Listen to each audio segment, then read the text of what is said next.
নমস্কার বন্ধুরা, তোমরা কেমন আছো? আশা করি সবাই ভালো আছো, আমিও ভালো আছি। তো দেখো, আজকে আমি রান্না করব একটু রাইস আর মাটন। তো দেখো, সমস্ত কিছু কাটাকুটি করার জন্য সব নিয়েছি গুছিয়ে। এদিকে আলু, টমেটো, এদিকে বিনস, গাজর। তো রাইস করতে গেলে অনেক কিছুই লাগে। আমার মাম্মাম দেখো বসে আছে। তো দেখো, সমস্ত কিছু কাটাকুটিও হয়ে গেছে। সব কিছু তোমাদের তো শেয়ার করা যায় না, মানে ক্যামেরাটা তোমাদের প্রথমেই বলেছি যে ক্যামেরা করার কেউ নেই, আমি নিজেই হাত ধরে ক্যামেরা করি, এক হাত দিয়ে তোমাদেরকে দেখাই। তো দেখো, সমস্ত কিছু কাটাকুটি কমপ্লিট। আর কাটাকুটি হয়ে গেছে মানেই এবার রান্নাঘরে গেলেই তাড়াতাড়ি রান্নাটা হয়ে যাবে। তো মাটনটাও ধুয়ে টুয়ে সুন্দর করে গুছিয়ে নিয়েছি। তো চলো রান্নাঘরে যাব।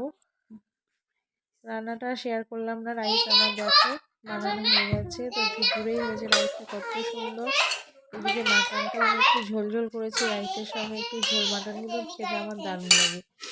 তোমাদের কেমন লাগে কিন্তু জানিও বন্ধুরা। ঝোল ঝোল মাটন কার কার ভালো লাগে, না কষা ভালো লাগে। তো দেখো, তোমাদের দাদা ভাই, আমার দুই মেয়ের সব খাওয়া হয়ে গেছে। লাস্টে আমি পড়ে আছি, বাকি আছি আমি। তো আমিও বসে গেছি। তো নিজে রান্না করেছি বলে বলছি না, রান্নাটা সত্যি সুন্দর হয়েছে। তোমার দাদা ভাই বলেছে সত্যি সুন্দর হয়েছে রান্নাটা। মেয়েদেরও খাওয়া হয়ে গেছে। তো আমি এবার বসে গেছি খেতে। মামাম বসে আছে, মামাম খেয়েছে, তবু মায়ের মন খাওয়ার সময় মনে হয় যে ওদের একটু গালে দেই। তো মাটনটা সুন্দর গলে গেছে। তো আমি যখন মাটন রান্না করি না বন্ধুরা, গ্যাসে রান্না করি, তো সেই জন্যে মাটনটা আমি মানে কষিয়ে গরম জল দেওয়ার পর না, আমি একটু প্রেশারে 4-5টা সিটি লাগিয়ে নিই। তো তাড়াতাড়ি গলে মানে রান্নাটা হয়ে যায়, গ্যাসের একটু সাশ্রয় হয়।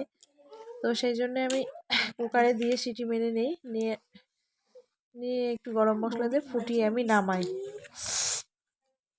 তো দারুণ হয়ে যায়।